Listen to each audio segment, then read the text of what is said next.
ನನ್ನ ಬೆಂಗಳೂರಿನಲ್ಲಿ ಒಂದು ಪುಸ್ತಕ ಬಿಡುಗಡೆ ಸಮಾರಂಭ ನಡೆಯಿತು. ಪುಸ್ತಕ ಉಪಮುಖ್ಯಮಂತ್ರಿ ಕೆಪಿಸಿಸಿ ಅಧ್ಯಕ್ಷ ಡಿಕೆ ಶಿವಕುಮಾರ್ ಅವರ ಬಗ್ಗೆ. ಚಂದ್ರಶೇಖರ್ ಕಂಬಾರ್ ಅವರು ಪುಸ್ತಕ ಬಿಡುಗಡೆ ಮಾಡಿದ್ರು. ಸ್ವತಃ ಡಿಕೆ ಶಿವಕುಮಾರ್ ಅವರು ವೇದಿಕೆ ಮೇಲಿದ್ರು. ಅನೇಕ ಹಿರಿಯರು ಗಣ್ಯರಿದ್ರು.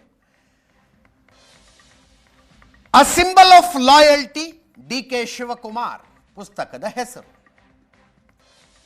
ಪುಸ್ತಕ ಯಾವ ಸಂದರ್ಭದಲ್ಲಿ ಬಿಡುಗಡೆ ಆಯಿತು ಅನ್ನೋದು ಇಂಪಾರ್ಟೆಂಟು.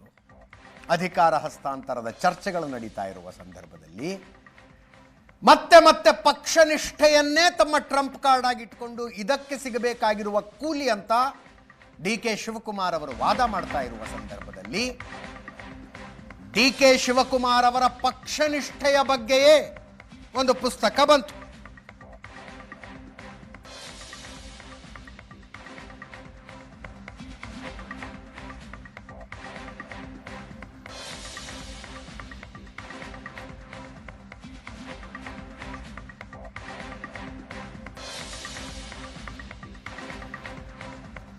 ಪುಸ್ತಕ ಬಿಡುಗಡೆಯ ಸಂದರ್ಭದಲ್ಲಿ ವೇದಿಕೆಯ ಮೇಲೆ ಡಿಕೆ ಶಿವಕುಮಾರ್ ಅವರು ಆಡಿದ ಮಾತುಗಳು ಕೂಡ ಚರ್ಚೆಯಾಗ್ತಾ ಇದ್ದವು.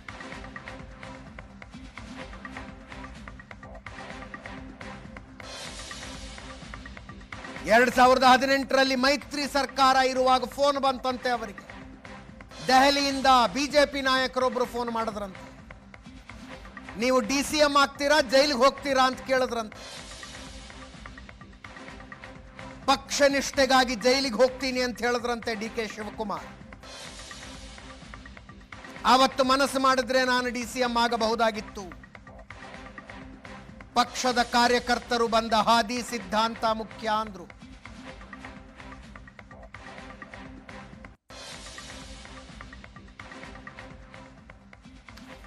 ಕೇಳಿಸ್ಕೊಳ್ಳಿ. 5-6 ಜನ ಶಾಸಕರನ್ನ ವಾಪಸ್ ಕರ್ಕೊಂಡು ಬಂದೆ. ನನ್ನ ಕ್ವಾರ್ಟರ್ಸ್ಗೆ ಕರ್ಕೊಂಡು ಬಂದಾಗ ನನಗೆ ದೆಹಲಿಯಿಂದ ಫೋನ್ ಬಂತು.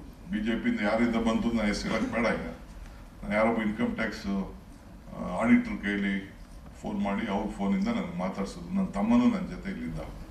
ಇನ್ನೊಬ್ಬ DG ಇದ್ದ ಇಲ್ಲಿ, ಅವನು ಮಾತಾಡ್ದ. ಹೇಳ್ತಾ ಇದ್ದಾರೆ ಡೆಲ್ಲಿಯಿಂದ ಇನ್ನೊಂದು ಫೋನಲ್ಲಿದ್ದಾನೆ, ನೀವು ಡೆಪ್ಟಿ CM ಆಯ್ತೀರಾ ಇಲ್ಲ ಜೈಲಿಗೆ ಹೋಗ್ತೀರಾ, ಎರಡರಲ್ಲಿ ಒಂದು ಆಯ್ಕೆ ಮಾಡಬೇಕು, ಅವ್ರನ್ನ ವಾಪಸ್ ಕಳಿಸಿರೋ ಅಂತೇಳಿ. ಸೊ ನಾನು ನನ್ನ ತಮ್ಮ ಇದ್ದು ಏನು ಮಾಡ್ತೀರಿ, ಪಕ್ಷದ ನಿಷ್ಠೆ. ಭಾಳ ಚಿಕ್ಕ ವಯಸ್ಸಿನಲ್ಲೇ ರಾಜೀವ್ ಗಾಂಧಿ ಅವರು ನನ್ನನ್ನು ಒಂದು ಅಸೆಂಬ್ಲಿ ಟಿಕೆಟ್ ಕೊಟ್ಟಿದ್ರು, ಮಂತ್ರಿ ಮಾಡಿದ್ರು, ಬಂಗಾರಪ್ಪ ನನಗೆ ಸಹಕಾರ ಮಾಡಿದ್ರು. ಇಲ್ಲಿವರೆಗೂ ಬೆಳ್ಕೊಂಡು ಬಂದಿದ್ದೀನಿ. ನಾನು prefer a jail then becoming a deputy chief minister ಹೇಳಿ. ಸೊ ಅವತ್ತು ಆಗ್ಬೋದಾಗಿತ್ತು, ಇನ್ನೇನೇನು ಆಗ್ತಿತ್ತೋ ರಾಜಕೀಯ ಗೊತ್ತಿಲ್ಲ.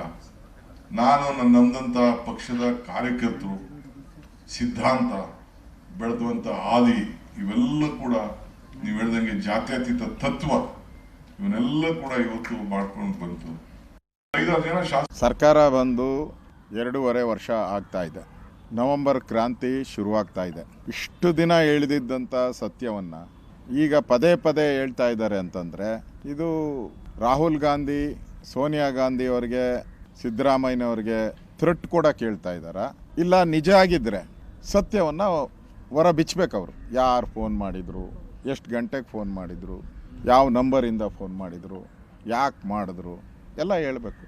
ನೀವು ಕೊಟ್ಟರೆ ನಾನು ಗ್ರೀನ್ ಬಸ್ ಹತ್ತುತ್ತೀನಿ, ನೀವು ಕೊಡಲಿಲ್ಲ ಅಂದರೆ ನಾನು ರೆಡ್ ಬಸ್ ಹತ್ತುತ್ತೀನಿ ಅನ್ನೋ ಮೆಸೇಜ್ ಕೊಡ್ತಾ ಇದ್ದಾರೆ. ಒಂದೇ ಕಲ್ಲಲ್ಲಿ 2 ಅಕ್ಕಿನ ಹೊಡೆದಿದ್ದಾರೆ DK ಶಿವಕುಮಾರ್ ಅವರು. ಒಂದು ಸಿದ್ದರಾಮಯ್ಯನಿಗೂ ಮೆಸೇಜ್ ಕೊಟ್ಟಿದ್ದಾರೆ, ನೀನು ಡೂಪ್ಲಿಕೇಟ್ ಕಾಂಗ್ರೆಸ್ಸು, ನಾನು ಒರಿಜಿನಲ್ ಕಾಂಗ್ರೆಸ್ಸು ಅಂತ. ಒಟ್ಟಲ್ಲಿ ನಾವೇನು ನವೆಂಬರ್ ಕ್ರಾಂತಿ ಹೇಳ್ತಾ ಇದ್ರಿ, ಆ ನವೆಂಬರ್ ಕ್ರಾಂತಿಯ ಮುನ್ಸೂಚನೆಗಳು. ನಮ್ಮ ಭಾರತೀಯ ಜನತಾ ಪಾರ್ಟಿಗೆ ಅವರನ್ನು ಕರ್ಕೊಂಡು ಬಂದು DCM ಮಾಡುವಂತ ದರ್ದು ಬಂದಿಲ್ಲ. ನಾವು ವಿರೋಧ ಪಕ್ಷದಲ್ಲಿ ಇವತ್ತು ಇರ್ಬೋದು, ಆದ್ರೆ ದೇಶದಲ್ಲಿ ಅತ್ಯಂತ ಹೆಚ್ಚು ರಾಜ್ಯಗಳಲ್ಲಿ 20ಕ್ಕಿಂತ ಹೆಚ್ಚು ರಾಜ್ಯದಲ್ಲಿ ನಾವು ಸರ್ಕಾರ ನಡೆಸ್ತಿದೀವಿ ಅಂತ ಪಾರ್ಟಿ ನಮ್ದು. ಅದಕ್ಕಾಗಿ ನಿಮ್ಮನ್ನು ಕರ್ಕೊಂಡು ಬಂದು ಇಲ್ಲೇನೋ ನಾವು ಮಾಡ್ಬೇಕನ್ನುವಂಥದ್ದು ಯಾವತ್ತೂ ಬಂದಿಲ್ಲ. ಅವರು ದೊಡ್ಡವರಾಗಕ್ಕೆ, ಅವರಲ್ಲಿ ಇನ್ನೇನೋ ರಾಜಕಾರಣ ಮಾಡಕ್ಕೆ, ಅವರೇನೋ ಕ್ಲೈಮ್ ಮಾಡಕ್ಕೆ ಇವತ್ತು ಭಾರತೀಯ ಜನತಾ ಪಾರ್ಟಿ ಅಥವಾ ಸಂಘದ ಹೆಸರನ್ನ ಯಾರಾದ್ರೂ ದುರುಪಯೋಗ ಮಾಡ್ಕೋಬಹುದು. ನಮ್ಗೇನ್ ದರ್ದು ಬಂದಿದೆಪ್ಪ? ನಾನು ಮುಖ್ಯಮಂತ್ರಿ ಸ್ಥಾನವೇ ಆಫರ್ ಇರ್ಲಿಲ್ವಾ? ನಾನು ಬಿಟ್ಟೋದ್ನ ಕಾಂಗ್ರೆಸ್ನವ್ರನ್ನ?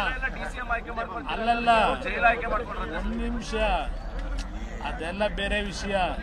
ನನಗೆ ಮುಖ್ಯಮಂತ್ರಿ ಸ್ಥಾನನೇ ಕೊಟ್ಟಿದ್ನ ಬೇಡ ಅಂದಲ್ಲ. ಇವತ್ತು ನಾನೇ ಇರುವೆ. ಇವತ್ತು ಇದರೊಂದಿಗೆ ಇವತ್ತಿನ ಪಾರ್ಟಿ ರೌಂಡ್ಸ್ ಮುಗಿಸ್ತಾ ಇದ್ದೀವಿ. ನೇರ ದಿಟ್ಟ ನಿರಂತರ ಸುದ್ದಿಗಾಗಿ ನೋಡ್ತಾ ಇರಿ ಏಷ್ಯಾನೆಟ್ ಸುವರ್ಣ ನ್ಯೂಸ್.